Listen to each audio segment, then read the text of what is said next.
Good morning, everyone, and welcome to a morning session of oral argument in the 5th District Court of Appeal. As you've already heard, I'm Judge Griffin. To my right is Judge Palmer, and to my left, I am pleased to say that we have sitting with us today as a visiting judge, the Honorable Belvin Perry, who is the legendary Chief Judge of the 9th Judicial Circuit, and we're glad to have him here. We have all civil cases on the docket today, and we will call them in order. There is an add-on case that we will get to later on where we'll need a change of panel.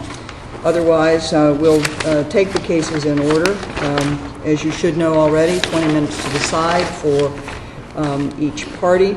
There's a clock on the podium. You can keep your time, and if you need help watching out for time for rebuttal, just let me know and I'll do my best. Call the first case, which is Argent Mortgage versus WACHOVIA.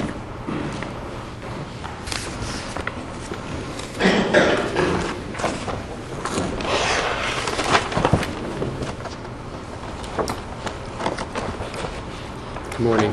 Please, the court.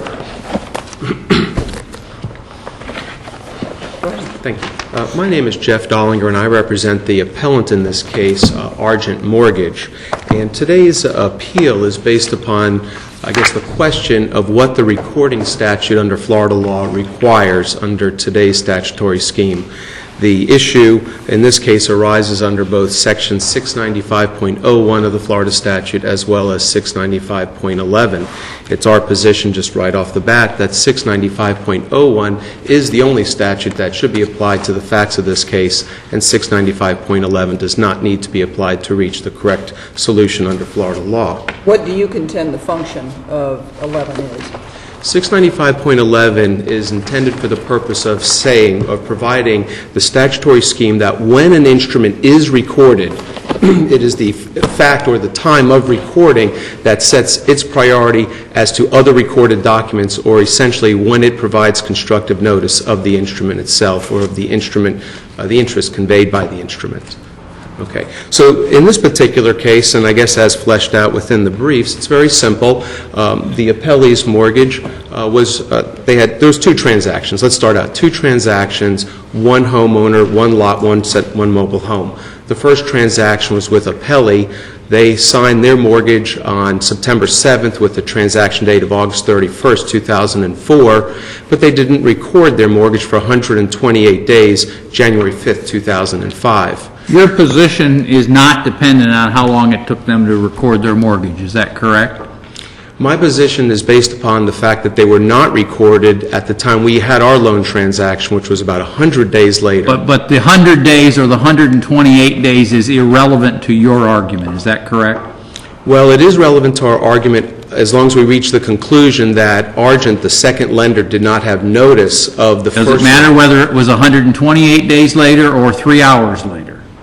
3 hours after our loan transaction, that is correct. As long as if somebody borrows money at 9 o'clock in the morning from Mortgage Company 1, immediately goes to Mortgage Company 2 and borrows more money at 10 o'clock, and the first mortgage is recorded at 10:30, it does not have a priority. That's your position? Yes, sir, Your Honor. And therefore, as a practical matter, would that mean that money could never be dispersed at a closing because the mortgage company could never be sure they would have a priority, and therefore they should hold on to the money until they record the mortgage and then disperse the mortgage proceeds? Well, I think that's the appellee's argument, that that's in fact what the statute now requires when reading 695.01 and 11 together. If we adopted your position, would that be what a mortgage company would have to do in order to make sure they had a priority? Not disperse any of their monies at the closing, and come back later after the recording was completed to disperse any funds?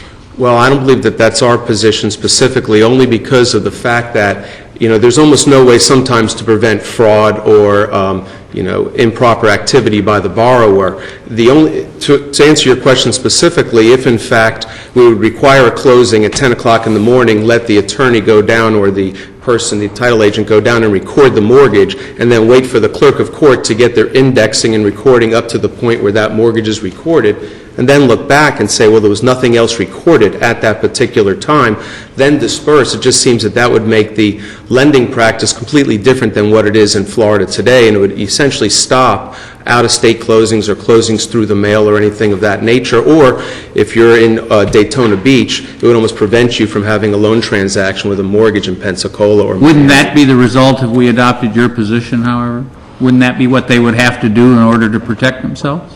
Well, if in fact you have a borrower who goes and has two separate lenders operating in the dark from each other and in fact borrows money in such a short time period where in fact our loan transaction occurs either right before or right after, I think if the mortgage was recorded and our loan transaction occurs, we still come back to maybe we lose under the statutory scheme, but in our affirmative defenses we also allege the estoppel as an affirmative defense because maybe the subsequent lender, the second lender, because they lent second and in fact somewhere within the nanoseconds before they lent the first mortgage was actually recorded, there may still be an estoppel argument under the court of equity as to in fact how the priorities should be rearranged.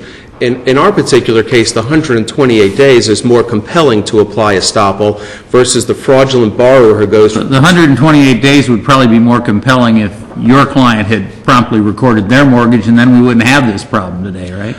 I think that may be true, but that was something the trial judge kept asking, and I kept saying, but Your Honor, I think that at the time we lent our money, on day 100 or so, it was already too late. Even if they recorded the next day, we had already given our consideration relying on the record and relying on it's actually more than just what's recorded in the public records because the statute, 695.01, really is an estoppel statute. It puts the burden on the first lender. It says no mortgage shall be effectual, I'm paraphrasing my terms, but no mortgage shall be effectual unless we, the subsequent lender, either have notice or they're recorded. So it's either the first lender either needs to record to protect themselves or provide that we have notice. So I think the burden is on the first lender. It's just like the burden would be on us to prevent a subsequent fraud to a third lender and down the line. I mean, theoretically the borrower could have gone to a third company knowing that somewhere in December neither of the mortgages were recorded in this particular case. But I think that in our particular case, the way that the facts are with the 128 days, that allowed the borrowers to go to the state of Florida, get reissued mobile home titles, allowed them to go through our loan application process, which relies on personal financial statements sworn under penalties of perjury, the owner's affidavit, and allowed our transaction to occur and us to give the $65,000 in exchange for the mortgage. And once we lent the money, it was now too late, and we did not have notice, whether constructive or actual. But your argument is not dependent on the 128 days, right? Only so long as our transaction occurred before their recording. So it could, back to my original hypothetical, it could be an hour. It could be an out, and like I said, even if we get caught in the statutory scheme, because, for example, Are you saying you would get caught in the statutory scheme if it was a certain amount of time, but you're not because it's 128 days in this case? Is there some point at which you move out of the statutory scheme? No, it's just what I was just trying to say is if we closed in the morning and I thought one of your hypotheticals was essentially the first lender was off to record, if they recorded right before our transaction... They record right after, but it's only, you lent the money an hour later. Under your position is as long as they haven't recorded by the time you lend your money, you get the priority. And it doesn't matter if it's 128 days or 128 seconds. Right. It's what did we know at the time that we gave up our consideration. And the clerk has a duty under 28.222 to go ahead and affix that consecutive number. And under 695.11 it says once the clerk affixed that number and there's a timestamp associated with it that you go by that order of priority of consecutive numbers. But in your particular case, we look at the timestamp. If the timestamp was after we actually gave the borrowers the check, the money from their second transaction, I think we did not have constructive notice at that time. And so then we go to, did we have actual or implied actual notice? But under your theory, you'd be crazy to hand them the check because for all you know, they're going to turn around and do another mortgage 5 minutes later, right? So you better not hand them the check until you go record the mortgage. Well, in today's market, what we know more about what has happened in the state over the past several years and the mortgages and the foreclosures, perhaps more prudent lending, but back then the reasonable standard was you rely upon the owner's affidavit, the financial information given under penalties of perjury, and on a diligent search. And we did all of those, and But that reasonable standard would not protect you if we adopt your position today, right? Because even if you followed all of those reasonable standards, you still run the risk that they get the money from somebody else before you record your mortgage, right? So the reasonable standard doesn't protect you. Well, our position is that as long as we did not have actual or implied actual or constructive notice on the date we gave the money, I think we're okay. The issue about how, if in fact the statutory scheme says, well, you're not okay because somehow this court goes ahead and says, no, we look at order of recording as well, then we look to the equitable defense, because it's in a court of equity, and the equitable remedy of estoppel, which we went through in the brief as well, dating back to the early part of the 1900s with the Florida Supreme Court opinions of Van Eppel, for example, and Rabinowitz. And what's the basis of the estoppel? Well, estoppel is basically that the failure to record for 128 days, and our transaction occurred about 100 days later, allowed the borrower to actually go and get new mobile home titles that were supposedly encumbered by the first mortgage's lien and present us with new mobile home titles. We know that from the record because they were reissued by the state for duplicate titles after the first loan transaction, and allowed them to go through and pretend that there was no mortgage owed, and it allowed us to do a title search that did not disclose the existence of a recorded interest. So the equitable estoppel says even if in fact for some particular reason this court looks at the order of recording, the equitable estoppel says, well, they put us in the position to have lent money without knowing of their mortgage interest. And that's really our equitable estoppel argument. It was their delay that caused it. And I think that this court has made rulings previously defining equitable estoppel, although not in this real property context. Why shouldn't we take your opponent's position in the Bridges case and say, Florida, when you read those two statutes together, 69051 and 69511, and say we are race notice jurisdiction? Well, very simply, I don't believe that, in fact, the statute is interpreted that way, because 69511 is not a priority statute. What 69511 says is that you provide constructive notice from the time of recording, and that as far as those instruments that are recorded, the priority is determined by the lowest consecutive number.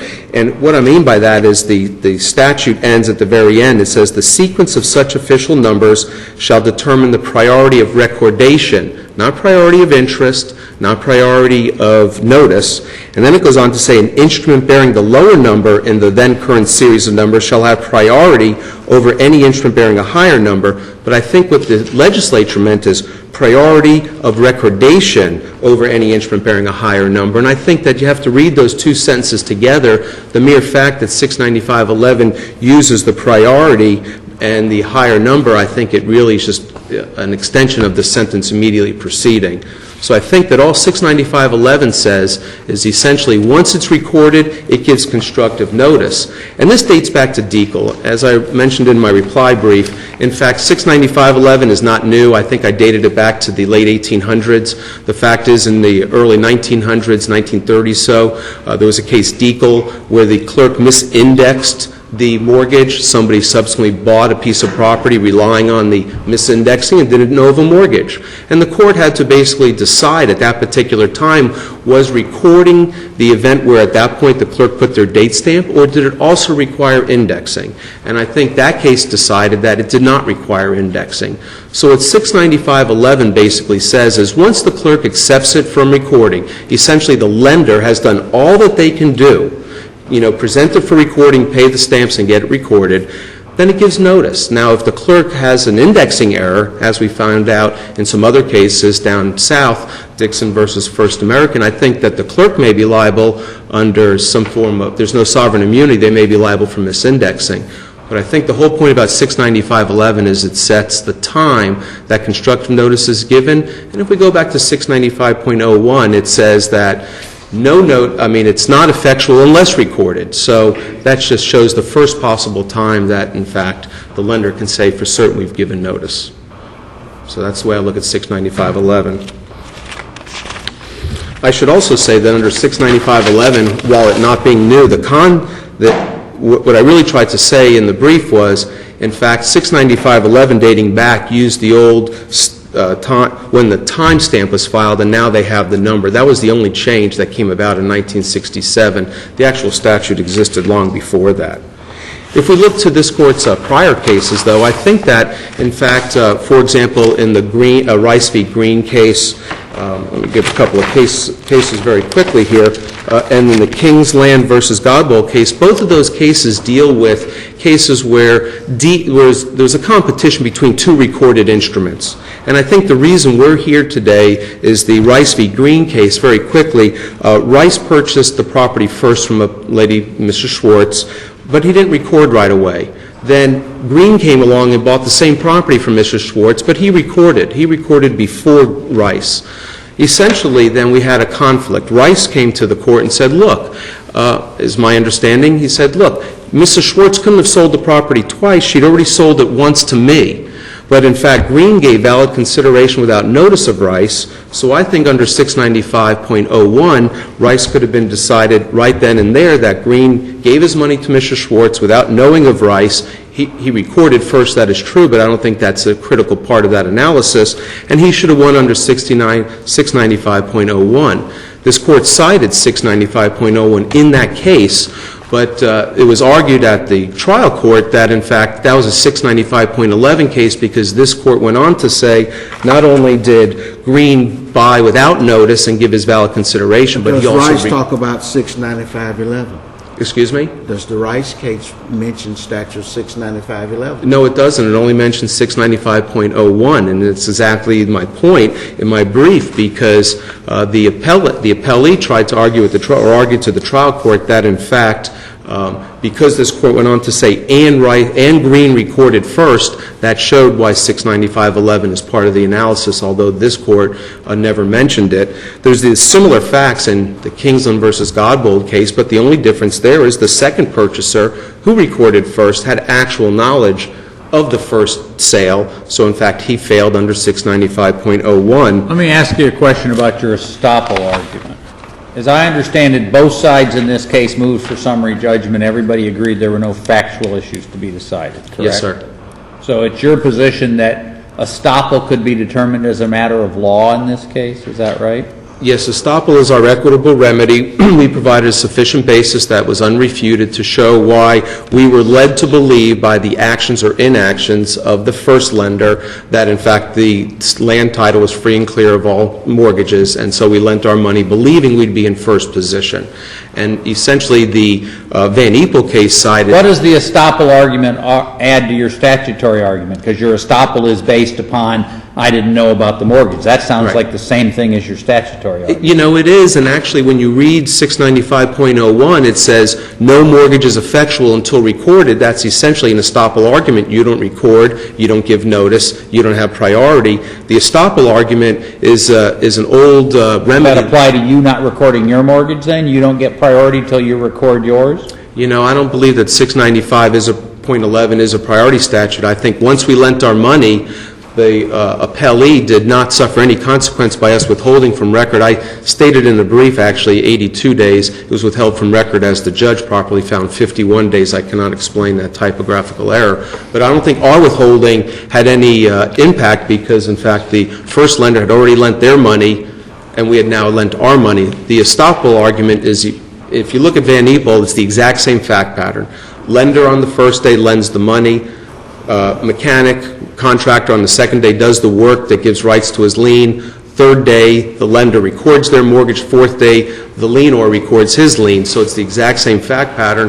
The Florida Supreme Court said, hey, lender, you withheld from record. You allowed that lienor to believe he had a first lien position when he did his work. He recorded his lien second, but by then the work was already done. And so using the estoppel, they rearranged the priorities and allowed and allowed the lienor who recorded second. Are there any cases which have recognized it in the mortgage context on both sides as opposed to a mortgage and a lien? That's Any as case close that's as factually like this case? that's as close as I come. Rabinowitz involved deeds withheld from record. Counsel, you're down to about a minute and a half. Would you I'd like to hold that reserve for the a rest. moment? Thank you very much.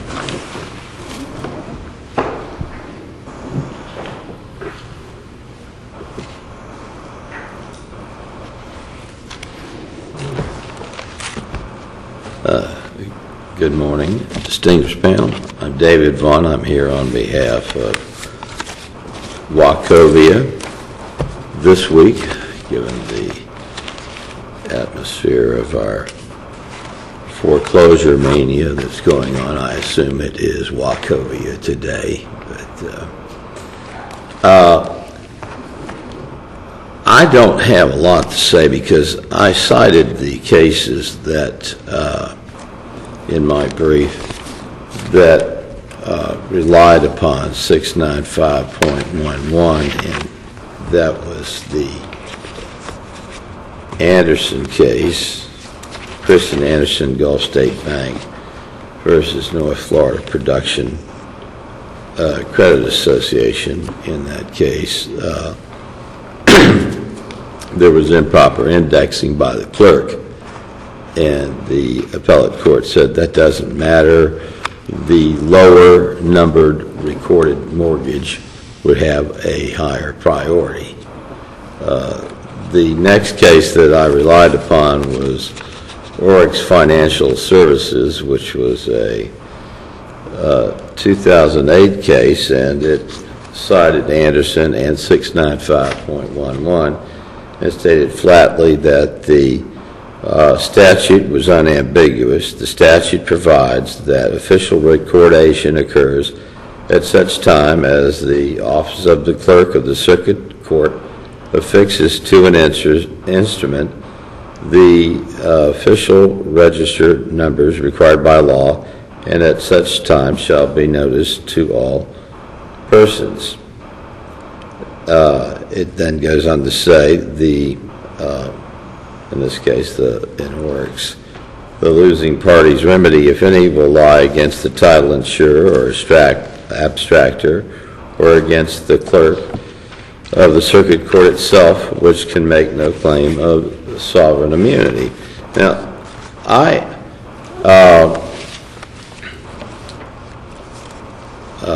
the court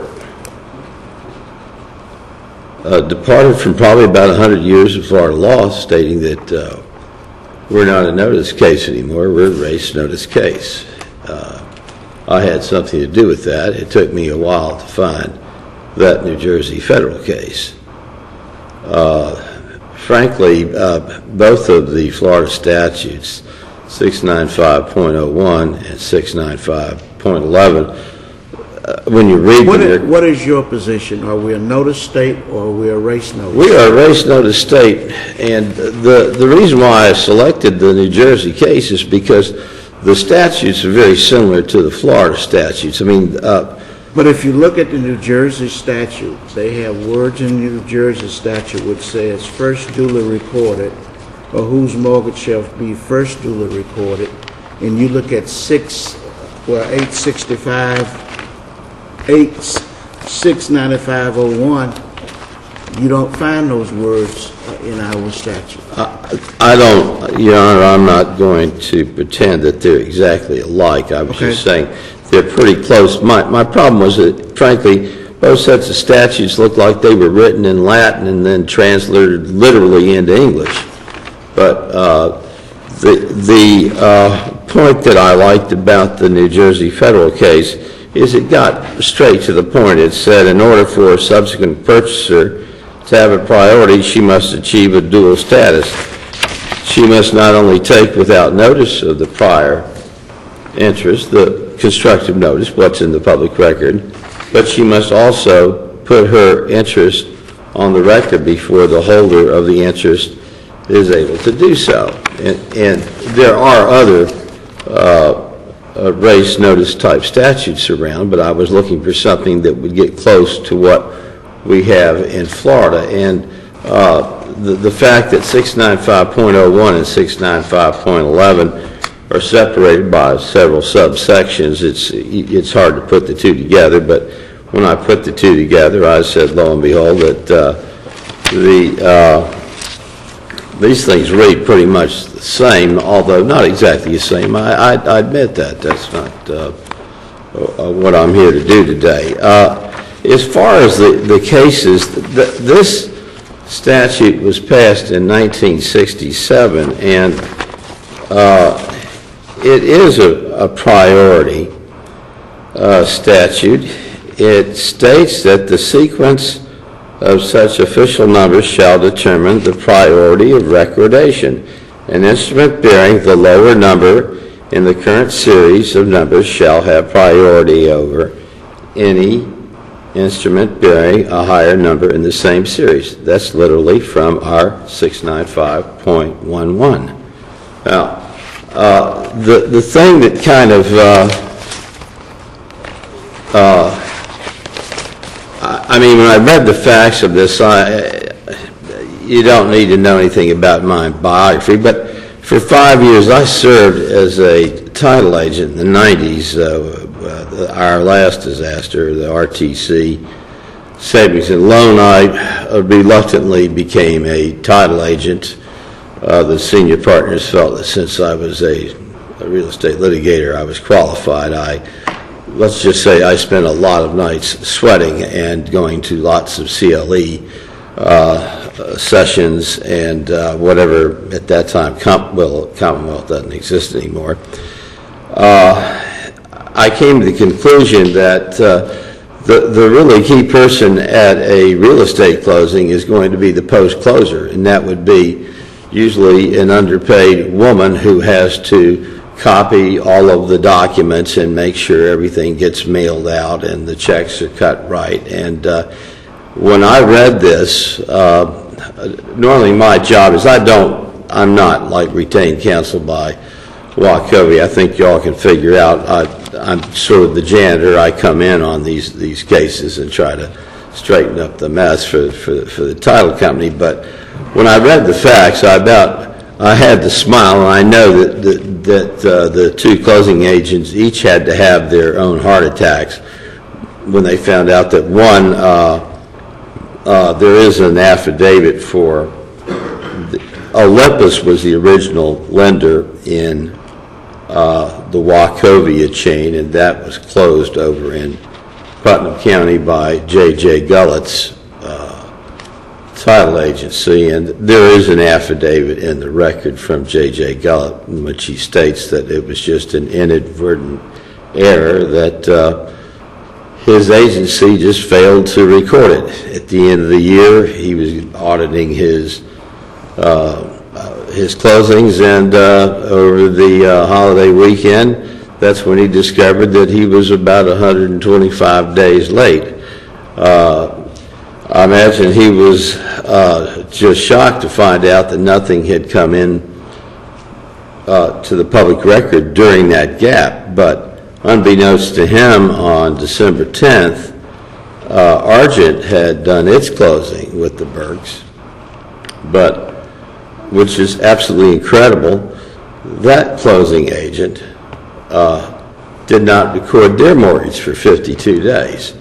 So, I mean, to the average person, one of the few times ever my wife has ever actually asked me what it is I'm going to do, ask about the facts of the case, and much like Mr. Dollinger mentioned, her first reaction was, well, the closing agent that took 124 days ought to lose, and the one that only took 52 days should win. I said, well, that would kill me. I don't think that's what the statute says, and I went on to explain what the point of the statute is. And the case that fascinates me, and I say this with some trepidation, is the Rice case, because in Mr. Dollinger's brief, his initial brief, he cites Rice at page 13 of his brief, And he states that appellant argued to the trial court that Rice was decided based upon section 695.01, as cited in the opinion, as supported by the following two sentences from the paragraph quoted above, and without the need for the portion of the second sentence that has been stricken for emphasis. Then he quotes from the case. In other words, quote, an unrecorded deed is not good or effectual in law or equity against creditors or subsequent purchasers for valuable consideration who are without notice of the transaction. And therefore, because Mr. Green had no notice of the earlier warranty deed between Mr. Rice and Mrs. Schwartz and paid valuable consideration for the property, comma, and then in the case, the next phrase is, Mr. Green's recording of his warranty deed before Mr. Rice gives Mr. Green priority to the property. Now, going back to the original case itself as printed, that's an accurate quote, but I say this because I know Justice Griffith, you were in that case and concurred in the decision reached in Rice v. Green. I've been in the practice of law for 30 years. I didn't think that, with all of the talent you've got right out of law school to proofread these things, that there could be a typo error. But about a month ago, I moved and changed legal research sources to Westlaw, and the man was trying to sell me all kinds of products that I really didn't need, but he mentioned one that kind of stuck out. He said that they would review during the 15-day period that appellate courts in Florida allow each side to look at the proposed final order to see if there might be an error of some sort of typo, or perhaps something wasn't quoted properly from a case that's being used as authority. And I just, I didn't think that happened very often, and he told me that last year Westlaw had 200,000 instances in which it intervened, helped the parties intervene to correct an error in the draft of the final judgment. On the last page of Rice v. Green, it states, what I just quoted, that because Mr. Green had no notice, he was a bona fide purchaser for value, between Mr. Rice and Mrs. Schwartz, and paid valuable consideration for the property, Mr. Green's recording of the warranty deed before Mr. Rice gives Mr. Green priority to the property. Since there is no genuine issue of the material fact, and Mr. Green is entitled to judgment under section 695.01, and then it has in parens a 1. I think that, so would you say that Rice basically states that 695.01 is basically a notice? No, exactly, okay. And that part is right. And if we don't read that in conjunction with 695.11, why wouldn't you be stopped from making your argument? Well, I think that 695.11 is what alleviates me of that burden, Your Honor. I think that probably should have been 695.11 at the end of that quote, because but 695.11 covers more than mortgages. It deals with liens and other recorded instruments that are required to be recorded by law. I agree, Your Honor. So if you got two competing liens, isn't the purpose of 695.11 is so when you look at the sequential numbering, you can determine who has priorities. In this case here, if Olympia took a mortgage out and gave a mortgage to these folks that morning, and then the same afternoon they went to ARGENT, nobody had notice, and then by happenstance the next day somebody recorded theirs at 10 and somebody recorded theirs at 10:30. I think it's an excellent question. That's why I went with the New Jersey site, in which the court said in order for a subsequent purchaser to have a priority, she must achieve a dual status. She must not only take without notice of the prior interest, but she must also put her interest on the record before the holder of the prior interest is able to do so. So you've got to do both. You have to be a BFP, but you also have to record first.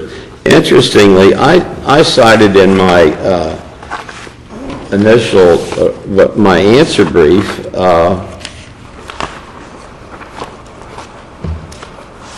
a section from Matthew Bender. It was 26.01, the Recording Act, and it started, this is a 2008 version, Florida has a notice type recording statute, 695.01, the primary function of which is to protect subsequent purchasers. But then in section C, subsection C, it says, a foolproof method of protecting the purchaser is to escrow the purchase money until the deed can be recorded and the record checked to see that no one else has gained priority.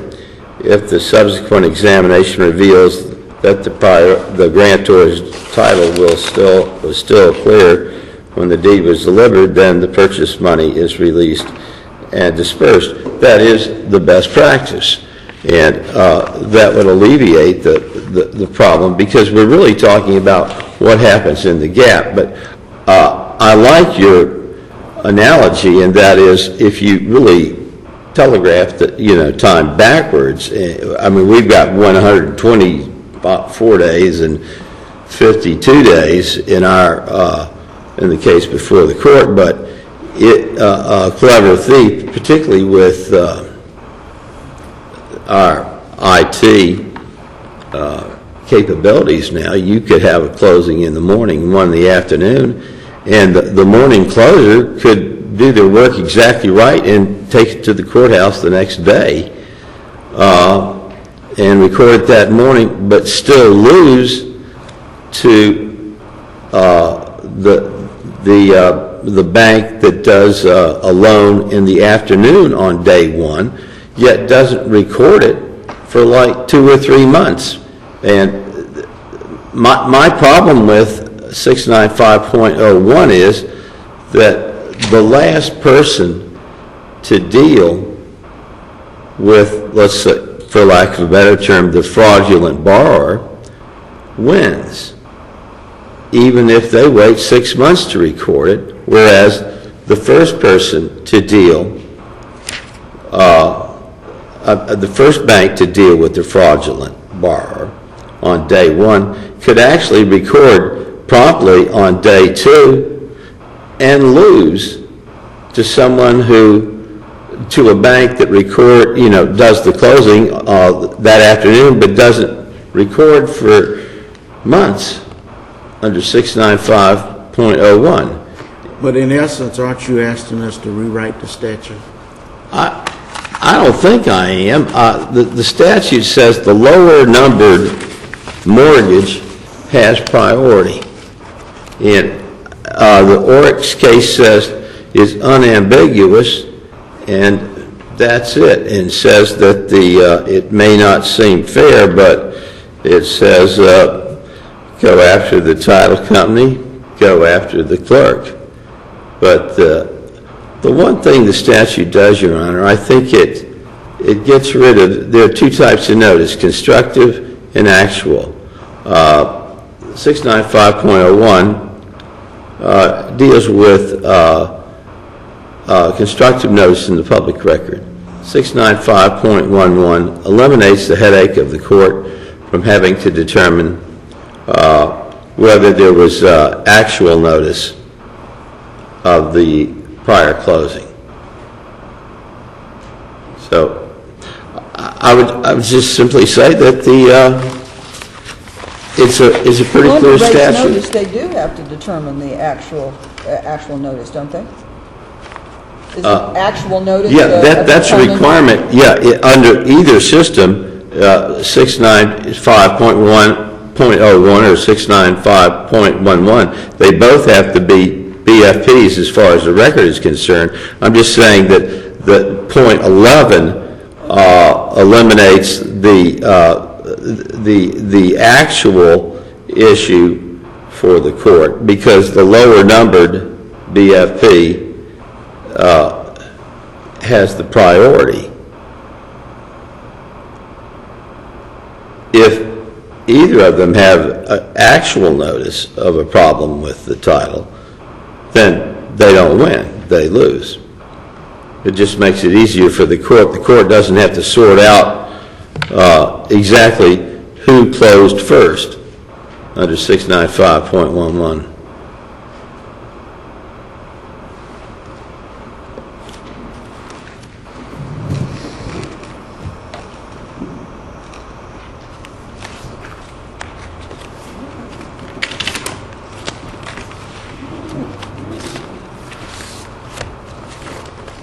Counsel, you need to wind up.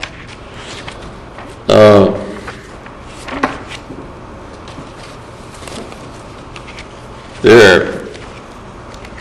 two cases that I believe have affirmed the vitality of 695.11, and that would be the Anderson case and the Oryx case.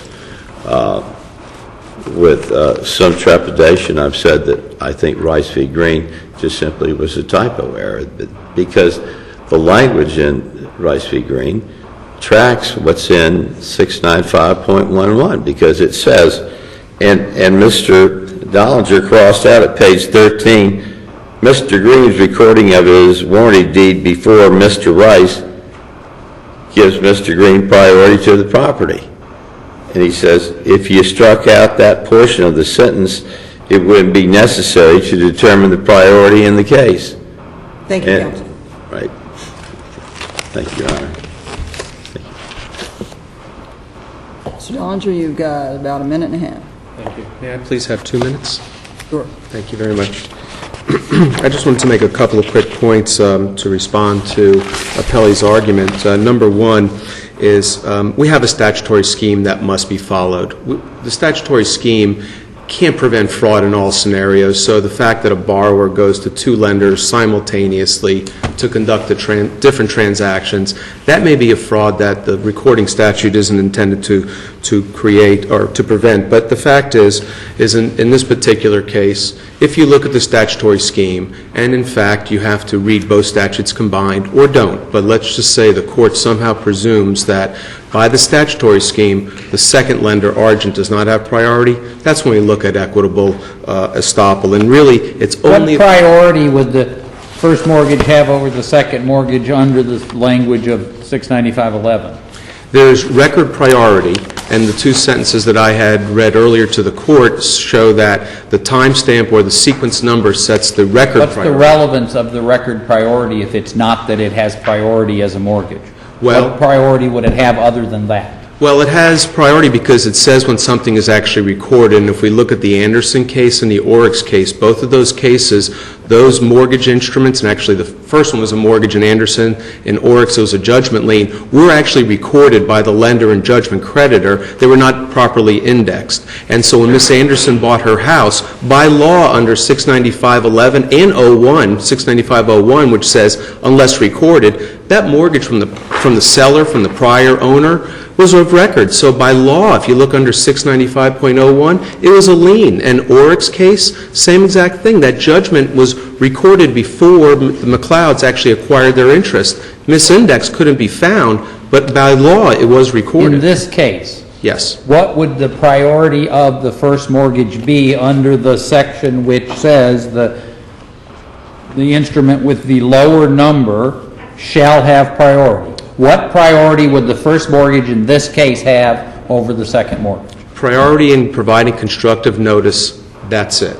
Not priority in notice or in interests under 69501. What is priority in providing constructive notice? I don't know what you mean by that. Well, what I mean by that is if you look at 695.11, the sentence before that says that the numbers, when the clerk puts their stamp, that sets the priority of recordation. That's what the first sentence says. And then the second sentence says the lower number has priority over a higher number. So I think they're only talking about the priority of recordation. So if we look at the Anderson case, the mortgage that was misindexed had a much lower number because it was years earlier, couldn't be found, nobody had actual notice, and nobody could locate it by searching the public records, but by law it was recorded. So that actually case shows the measuring date issue that I was trying to describe earlier. If the measuring date is the date of our transaction, is what could we have known? In Anderson case, the mortgage was already recorded, so they're presumed constructively to have knowledge or notice of it. In our case, the mortgage was not recorded, and that's why 695.11 doesn't apply yet. That's why we're solely in 695.01. Absolutely. Oryx is the exact same thing. The clerk received the judgment to record because they didn't pay the right fee. They didn't index it. That was the clerk's choice. But all the judgment creditor did was do what they were supposed to do. Present it for recording, and it got that stamp, and that's why it had priority. The issue, and I don't want to go over, but the only other point that I wanted to make was that, besides the measuring date, was that, in fact, Mr. Vaughn explained it very simply, that it was an inadvertent error by their recording agent, their title agent, to record this that allowed the Burks to be put in the position to apply for a new loan and actually engage ARGENT and have ARGENT make the loan. And so we relied on the record, and it was essentially an admitted error by them. Thank you very much. Thank you, counsel.